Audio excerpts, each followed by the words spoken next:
In the small village of Umuije, there was a man named Okafor. He sold chickens in the market every day. Okafor's chickens were special. They were big and fat. The meat was soft and sweet. Everyone in the village loved to buy from him. "Okafor, give me 3 chickens," Mama Ngozi would say. "Okafor, your chicken is the best," Papa Emeka would shout. Every morning, Okafor came to the market early. He would light his grill. Soon, the smell of roasted chicken filled the air. People came from far away just to buy his chicken. But there was something strange about Okafor. He had no family. He had no friends. He never laughed or talked much. He only smiled when he was counting money.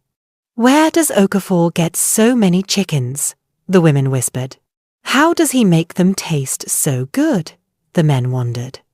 Nobody knew the answer, and Okafor never told anyone. He lived alone in a small house at the edge of the village.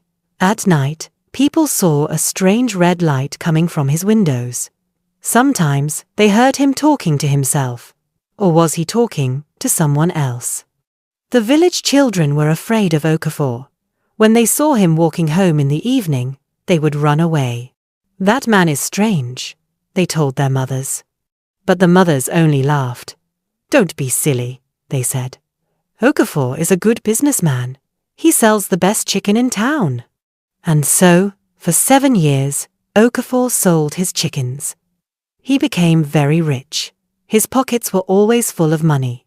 He wore good clothes and gold rings on his fingers. Everyone wanted to know his secret. How did a man who came to the village with nothing become so rich?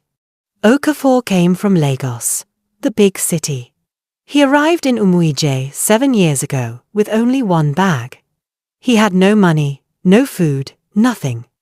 "I want to start a chicken business," he told the village chief. The chief gave him a small space in the market. "Pay me rent when you can," the chief said kindly. In just 3 months, Okafor's business was booming.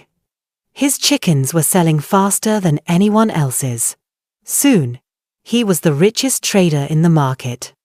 Other chicken sellers became jealous. "How does he do it?" they asked each other. "His chickens are always fresh and fat. Our chickens are good too, but nobody wants to buy them." They tried to copy Okafor. They tried his spices. They tried his cooking style. But their chickens never tasted as good. Something about Okafor's chickens was different. Something nobody could understand. It was a Tuesday morning. The market was already busy with people buying and selling. Mama Ngozi walked to Okafor's store like she did every week. She wanted to buy chicken for her daughter who was coming home from school. But when she reached the stall, she stopped. Her eyes grew wide. The stall was empty. The grill was cold. Not even a small fire was burning. The chicken cages were empty. Not even 1 bird was inside. "Okafor," Mama Ngozi called out. "Okafor, where are you?" No answer. She looked around. This was very strange. Okafor never missed a day at the market. Never. Not even when he was sick. Mama Ngozi moved closer to the stall. Then she smelled something. Something bad. Something sour and rotten. She covered her nose with her wrapper. The smell was coming from the grill. On top of the cold grill, there was a thick, oily liquid. It was dark green, and it smelled terrible. Like something dead. Like something evil. In one of the empty cages, Mama Ngozi saw a single black feather. She reached out to touch it, but quickly pulled her hand back. The feather was moving by itself, even though there was no wind. "Jesus!" Mama Ngozi screamed. She ran away from the store. Other traders came running. "What is wrong, Mama Ngozi? Why are you screaming?" "Okafor is gone," she said, breathing hard. "And something is very wrong with his stall." The traders went to look. When they saw the empty stall and smelled the terrible smell, they all stepped back. "Where is Okafor?" they asked each other. Nobody knew. By afternoon, the whole village was talking about it. Okafor has disappeared. His stall is empty. There is a strange smell there. The village chief, Ichie Obi, heard the news. He was an old man with grey hair and a wise face. He had been the chief for 30 years. We must go to Okafor's house, Ichiobi said. Something is not right. He gathered 10 strong men from the village. Together, they walked to Okafor's compound at the edge of the village. The gate was open. This was strange. Okafor always locked his gate. Okafor, the chief called out. Okafor, are you home? Silence. They entered the compound slowly. The door to the house was also open. Inside, everything looked normal at first. Okafor's clothes were hanging on the line. Food was on the table. A cup of tea sat there, still half full. It looks like he just left, one man said. But where did he go? Another asked. They searched the whole house. The kitchen, the sitting room, the bathroom. Everything was there. But Okafor was nowhere to be found. Then they entered his bedroom. And that was when they saw it. In the middle of the room was a big wooden box. It was locked with 3 heavy padlocks. Around the box, the floor was stained. Dark stains that looked wet, even though they were dry. The stains formed a circle around the box. And the smell! Oh, the smell was terrible. The same sour, rotten smell from the market stall, but stronger, much stronger. One young man bent down to touch the stain. Don't touch it! Ichi Obi shouted. Don't touch anything in this room! Don't touch anything. The young man jumped back. Ichi Obi's face was very serious. His hands were shaking a little. Everyone, get out of this house, he said quietly. We need to call the Dibia. We need help from the spirit world. The men looked at each other with fear in their eyes. They all knew what this meant. Okafor's wealth was not natural. Something dark was behind it. Something evil. They left the house quickly. Nobody wanted to stay there any longer. As they walked back to the village, the sky turned dark, even though it was still afternoon. Heavy clouds covered the Sunday. A cold wind began to blow. It felt like something bad was coming. Something very bad. The Dibia's name was Ezemmuo. He was a very old man, maybe 80 years old, maybe more. Nobody knew his real age. Ezemmuo lived in the next village. He was famous for seeing things that normal people could not see. He could talk to the spirits. He could break curses. He could find out secrets that were hidden in darkness. When Ichi Obi sent for him, Ezemmuo came immediately. He arrived in Umuije as the sun was setting.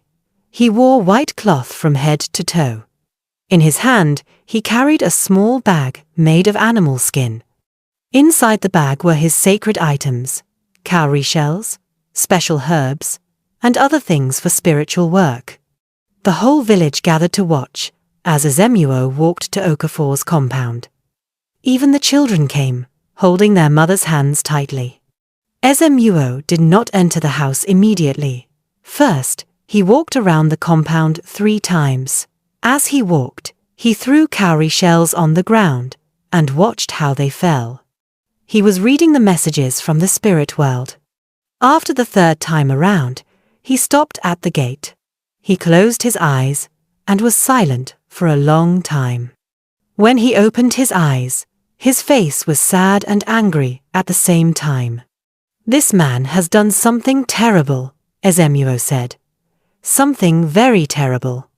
Everyone was quiet. They were afraid to hear what would come next. Let me enter the house, Ezemmuo said. Only Ichi Obi and 2 other elders went inside with him. The rest of the villagers waited outside, whispering nervously.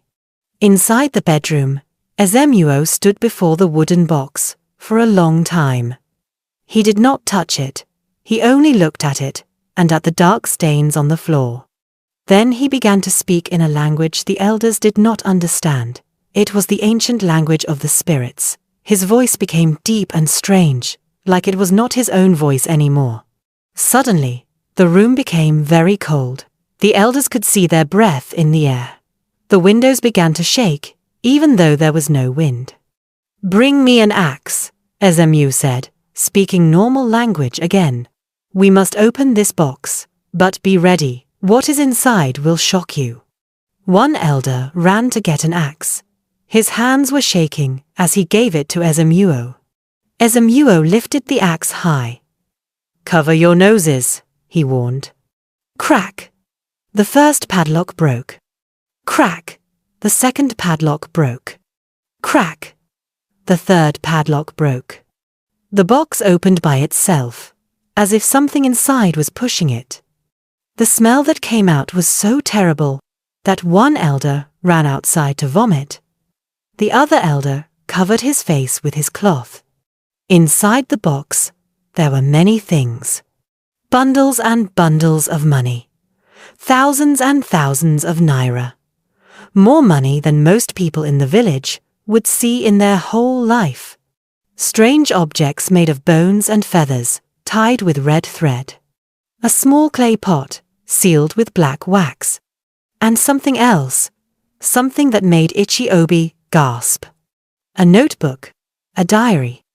Ezemmuo picked up the diary carefully. He opened it and began to read. His face became darker and darker with each page. "Gather everyone," he finally said.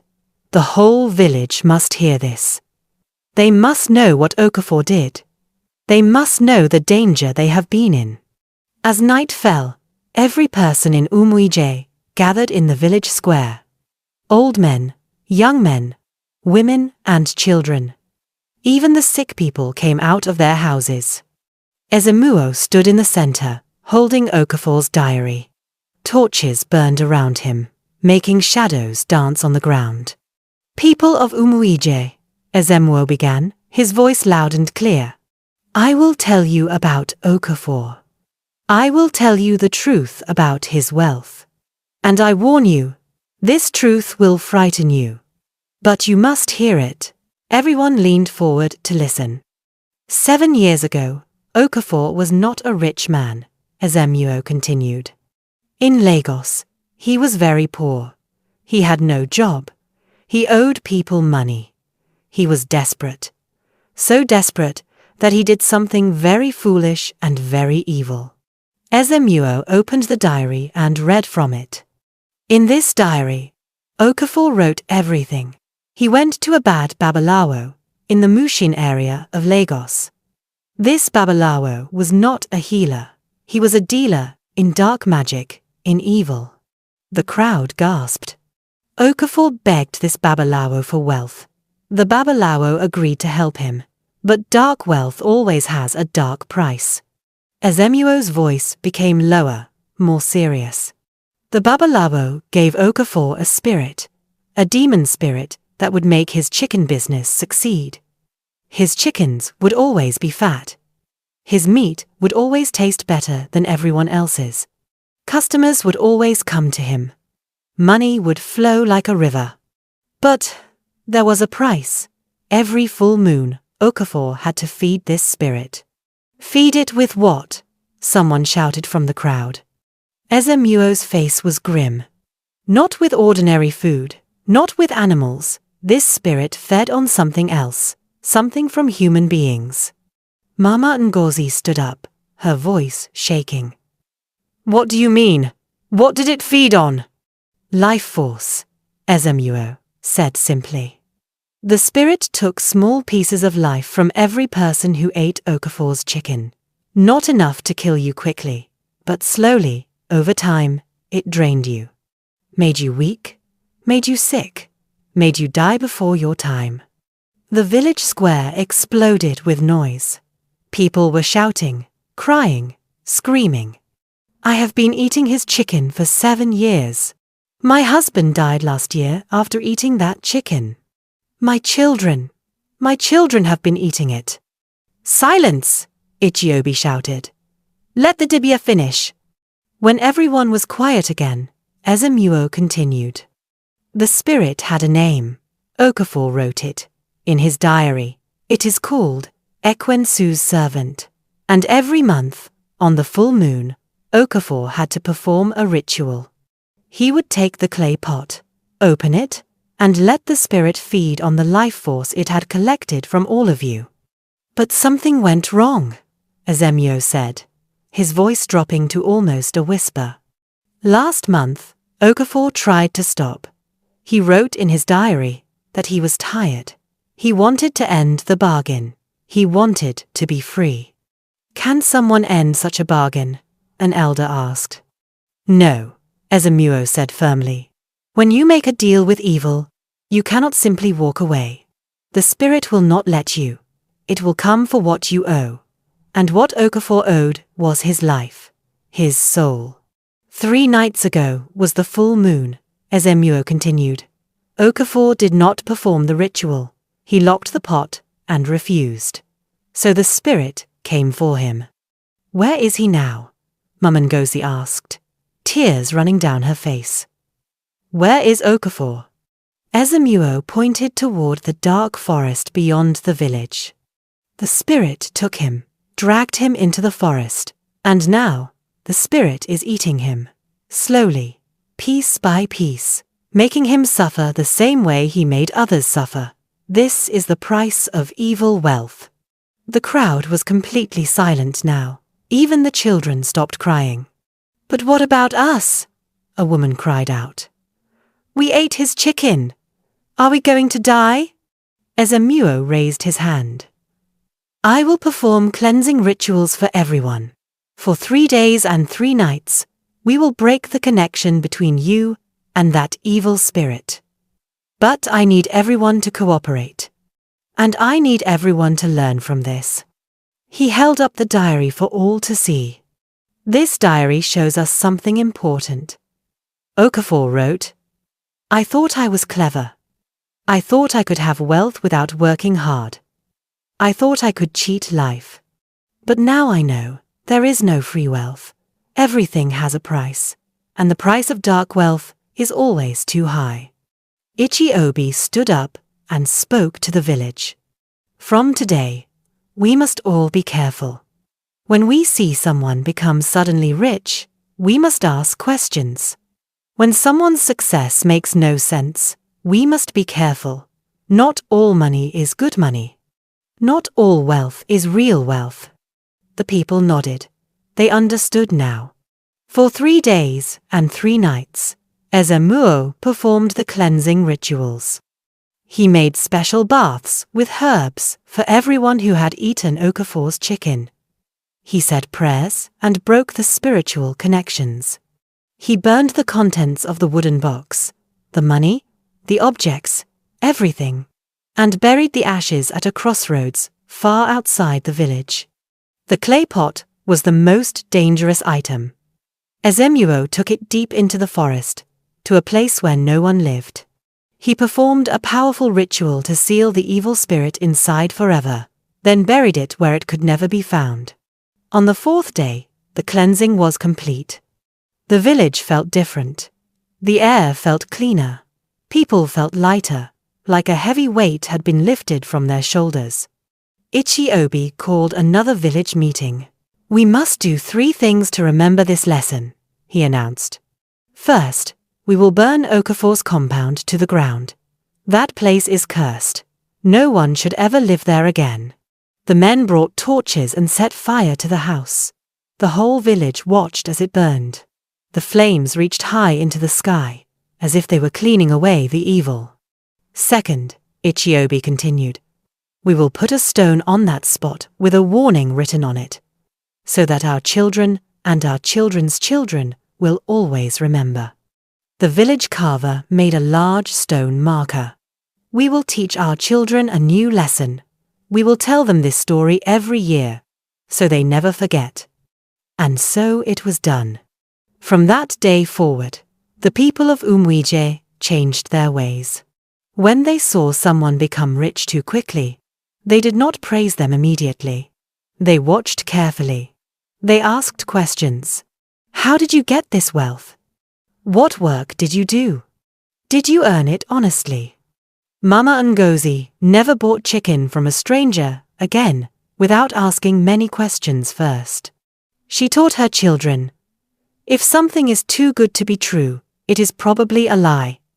If someone is too successful, too fast, be careful, watch them. The other villagers did the same. Young people who dreamed of quick wealth were taken to see the stone marker. The elders would tell them Okafor's story. This is what happens when you want wealth without working for it, they would say. This is what happens when you make bargains with darkness.